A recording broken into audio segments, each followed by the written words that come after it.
ni, dia binasa ke tak? Orang hidup pasal apa? Pasal ada roh. Orang mati pasal apa? Pasal roh dah tak ada. Roh di mana? Roh sudah meninggalkan jasad dia. Jasad apa akan jadi? Jasad akan reput. Kena tanam, lepas pada tanam, dia lalulah proses reput dia. Dah roh ni, roh yang keluar ni, dia binasa ke tak? Dia mati ke tak? Kalau kata dia mati, kalau kata dia dua ada, di mana dia? Dia pergi ke mana? Itu tajuk dia. Roh itu, tidakkah ia fana? Sebelum tu tuan-tuan, kita kena tahu, roh ni apa benda? Roh. Tu saya fikir sampai sakit kepala. Pasal apa? Pasal dalam Quran, surah Al-Isra, ayat 85. Tuhan habaq dah. Tuhan kata apa? Yas'alunaka 'anir ruh. Muhammad, mereka tanya engkau tentang roh. Qulir ruhu min amri rabbi. Kata dekat mereka, roh ini urusan Tuhan. Tu saya duk tanya banyak, tu saya duk fikir banyak. Tu saya. Pasal apa? Pasal orang dah tanya Nabi masa Nabi hidup dulu. Allah suruh Nabi habaq dekat orang yang tanya ni, habaq dekat mereka, roh min amri rabbi. Roh ini urusan Tuhan, bukan urusan hampa. So tak payah fikir, tak payah sakit kepala, tak payah piduk kaji macam-macam, tak payah. Pasal apa? Kita tidak akan mampu untuk mendapat jawapan hakikat roh. Tak akan mampu. Tak akan mampu. Dan Allah tutup ayat 85 surah Al-Isra, dia kata apa? Wa ma utitum minal ilmi illa qalila. Dan tidaklah kami bagi ilmu kepada manusia melainkan sikit. Dengan ilmu yang sikit Tuhan bagi ni, kita tidak akan mampu memahami hakikat roh. Tak akan mampu. Muslimin dan muslimat dirahmati Allah. Satu ulama besar, nama dia Ibn Qayyim. Dia tulis kitab. Tajuk kitab dia Ar-Ruh. Dia tulis kitab. Tajuk kitab dia Ar-Ruh. Cerita pasal roh. Dia kutip habis semua ayat Quran, hadis, dengan berbagai-bagai darjat hadis ni, dia kutip semua yang ada sebut pasal roh, dia masukkan dalam kitab dia. Kesimpulan kepada apa yang dia tulis itu apa dia? Dia bawa di sana. Dia kata satu, dia kata Abu Hurairah, Abdullah ibn Umar, dia kata roh orang mukmin bila mati, roh pergi duduk di sisi Allah. Ini kata Abu Hurairah dan Abdullah ibn Umar. Orang mati, kalau sekiranya dia orang mukmin, dia beriman kepada Allah, dia mati, roh Allah ambil pergi duduk di sisi Allah. Ini kesimpulan yang dibuat oleh Ibn Qayyim berdasarkan kepada hadis-hadis yang ada. Yang kedua, Imam Ahmad bin Hanbal. Imam Hanbali, dia kata apa? Roh orang-orang mukmin mati aja, roh pergi syurga dulu dah. Pergi duduk sana dulu. Sementara nak tunggu kiamat, sementara nak tunggu apa, mereka pergi duduk sana dulu. Roh pergi duduk sana dah. Jasad dikubur. Roh orang kafir neraka dah. Itu pendapat Imam Hanbali, Imam Ahmad bin Hanbal. Ada sekumpulan sahabat-sahabat Nabi dan tabi'in, ada satu kumpulan. Mereka ni kata apa? Mereka kata roh orang mukmin Allah akan letak mereka di telaga Zamzam. Ini pendapat. Roh orang kafir akan diletak di telaga Barhut. Lagi saya nak cerita.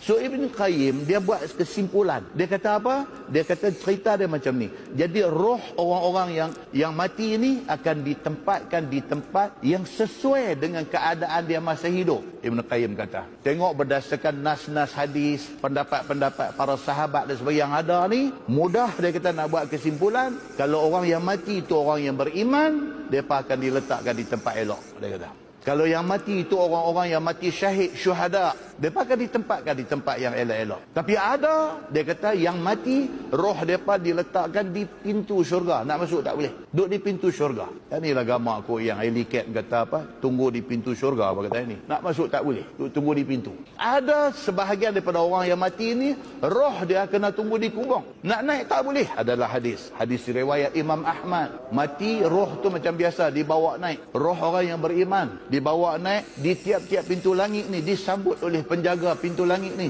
Dia kata selamat datang wahai roh yang baik-baik, baunya wangi semerbak, duk bawa naik ke atas. Ada orang yang bermasalah ni bila mati, roh dia naik pintu langit pertama dah tak lepas dah. Penjaga pintu langit kata apa? Roh siapa ni? Ini roh orang yang keji, balik engkau ke bumi, dihumban balik ke kubur dia. Ini dalam riwayat Imam Ahmad. Kata Ibn Qayyim, dia kata ada roh yang dibenamkan di perut bumi. Na'udzubillahi min zalik. Macam-macam riwayat, macam-macam cerita. Kesimpulan dia apa dia? Ibn Qayyim kata kesimpulan dia, hakikat roh ini Allah saja yang tahu. Kita tak tahu. Sudah tu macam mana? Dah tu kita fikir nak buat baik ya, cukup. Mudah-mudahan dengan kebaikan yang kita buat di atas dunia ni, Allah bagi dekat kita ending yang baik-baik. Mudah-mudahan dengan itu kita diletakkan di tempat bersama dengan orang yang baik-baik. Tuan-tuan, kita kena ingat satu. Berapa ramai adik-beradik kita, mak ayah kita, tok nenek kita, jiran tetangga kita, kawan rakan kita yang dah meninggal dunia. Tuan-tuan tahu tak, mereka ni duduk dalam alam barzah hari ni, kalau boleh nak minta dekat Allah, nak balik atas dunia. Pasal apa nak buat comeback atas dunia ni? Satu, nak habaq dekat adik-beradik. Kalau boleh nak balik habaq kat adik-beradik, mak ayah nak balik habaq kat anak-anak semua. Suami nak balik habaq kat isteri dia, isteri nak balik habaq dekat suami dia, abang kakak nak balik habaq dekat adik-adik dia. Nak habaq apa? Nak habaq kata ni yang hangpa duk dengar di masjid, yang duk cerita dalam Quran, yang duk habaq dalam hadis Nabi tu betul. Mak kita sayang kita, dia nak main habaq kat kita. Hang jangan ingat benda ni main-main. Mak tengok dah, mak dah jumpa dah, mak dah lalui dah, mak nak habaq kat hang. Hang dengar apa yang Allah kata dalam Quran, dengar apa yang Nabi kata. Pasal mak dah tengok dah benda ni. Semua tu duk minta nak balik, nak habaq kat kita supaya kita percaya. Supaya dengan percaya tu kita berubah, kita berhenti semua benda-benda tak elok, kita stop semua perbuatan dosa, kita fokus kepada nak ibadat kepada Allah Subhanahu wa taala. Semua hak mati tu nak balik atas dunia pasal apa tuan-tuan? Pasal nak buat ibadat.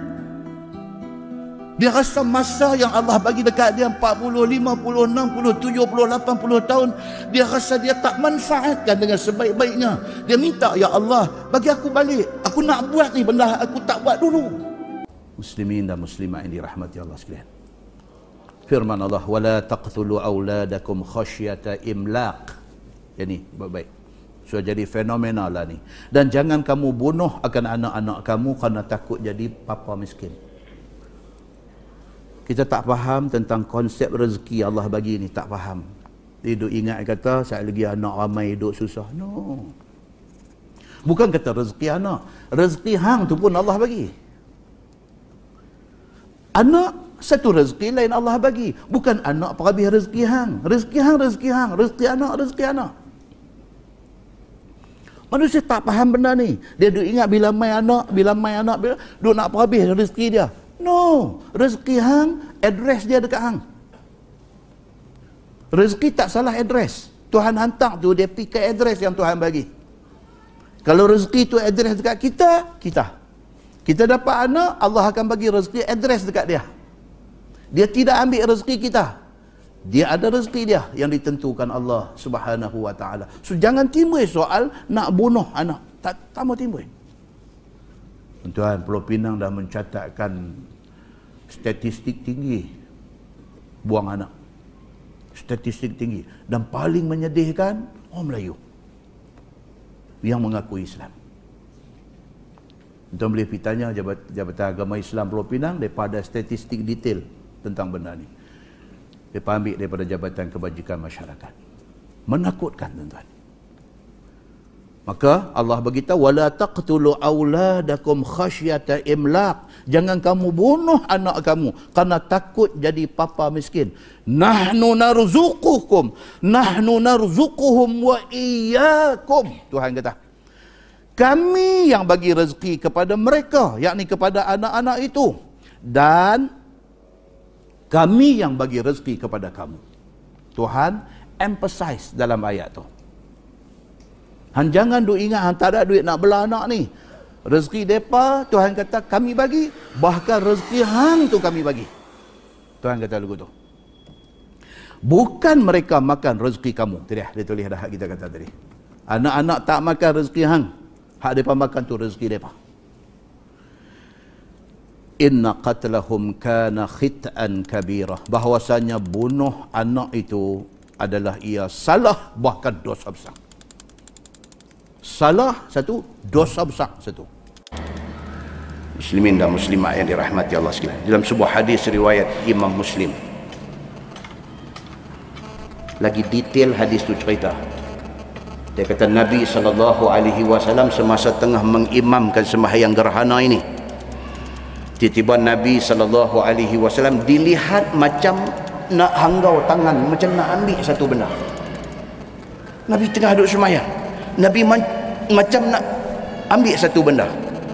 Duk saat pula Nabi macam tepih satu benda. Hadis panjang. Saya potong hak ujung dia. Bila habis selesai, sahabat kata dekat Nabi, "Ya Rasulullah, ra'aynaka tanawalta syai'an fi maqamika hadha, summa ra'aynaka kafafta." Sahabat kata dekat Nabi, "Ya Rasulullah, tadi kami tengok tuan macam nak ambil apakah dalam sembahyang, tengah duduk sembahyang, macam nak ambil satu benda. Kemudian kami nampak pula tuan, summa ra'aynaka kafafta." Nampak tuan pula macam nak tepih, macam nak tahan satu benda. Apa tu ya Rasulullah? Qala Nabi sallallahu alaihi wasallam, "Inni ra'aitul jannah." Nabi kata, aku tengah duduk semayang tadi, Allah angkat hijab, aku nampak syurga.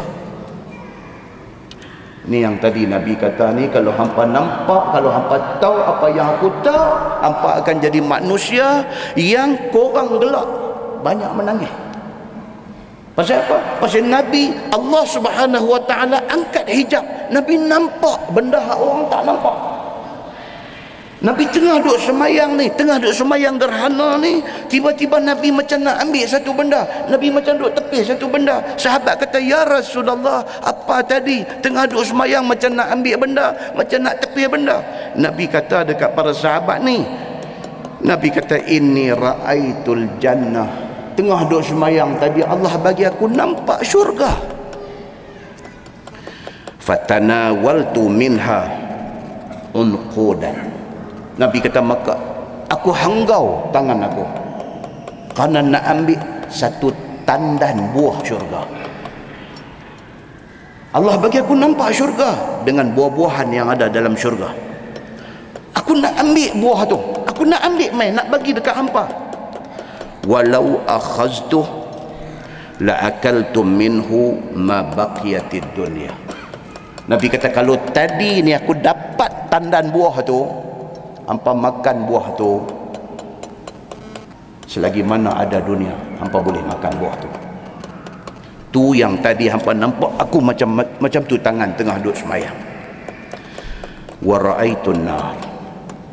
Nabi kata, dan tadi tengah semayang, Allah bagi aku nampak neraka.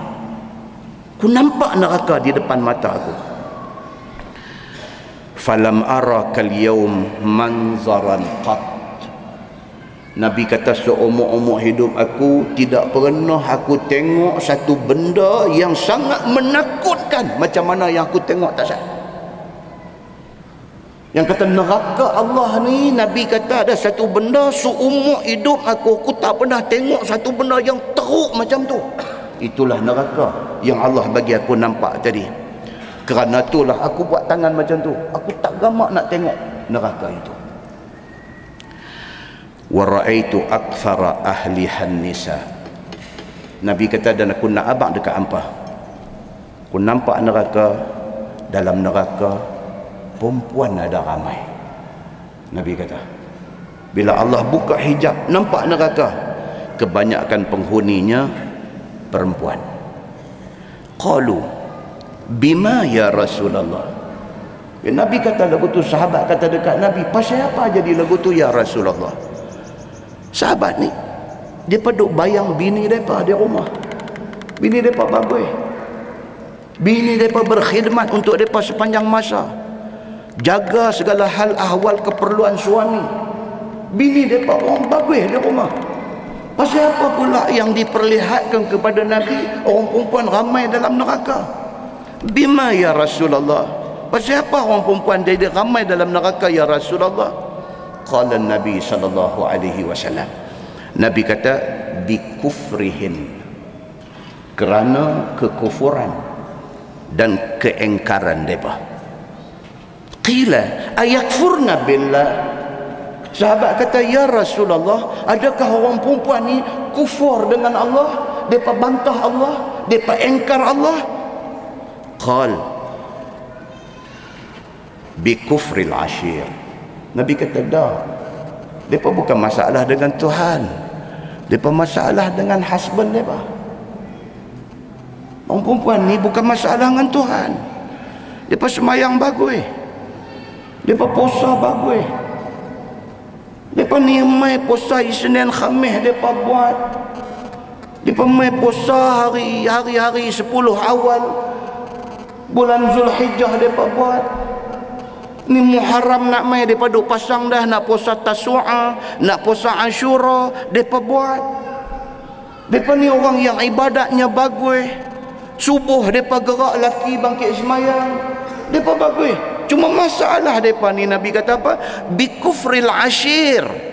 Depa dengan husband depa, dengan suami depa, depa suka bantah. Ini masalah, Nabi kata. Depa ni semua hak lain cantik, tapi dengan suami depa, depa tak apa cantik. Depa suka cari pasal dengan suami depa. Wa bikufril ihsan. Masalah orang perempuan, Nabi kata sebahagian orang perempuan ini apa dia? Mereka suka mengingkari kebaikan suami mereka. Suami buat baik ni punya banyak, dia deny kebaikan suami. Lau ahsanta ila ihdahunna ad-dahr summa ra'at minka syai'an qalat ma ra'aitu minka khairan qad. Nabi kata dekat sahabat-sahabat ada depan ni, hampa buat baik dekat bini hampa ni seumur hidup hampa buat baik dekat mereka. Sekali aja hampa buat tak elok, terbit di mulut isteri yang tak bagus ni, dia kata ma ra'aitu minka khairan qad. Selama saya menikah dengan abang, saya tak pernah nampak satu kebaikan abang. La ilaha illallah. Seumur hidup hang buat baik dekat dia, sekali aja buat bagi dia kecil hati ke apakah, dia nafikan semua kebaikan suami dia. Dia kata, abang, saya dulu silap kalau saya pergi menikah dengan sekian-sekian orang pun tak apa. Saya menikah dengan abang ni satu mistik yang besar saya buat. Dia kata, tak ada satu benda kebaikan yang abang pernah buat dekat saya selama kita menikah. Dia nafikan semua kebaikan yang kita pernah buat. Isteri yang macam ini menempati neraka Allah Subhanahu wa ta'ala.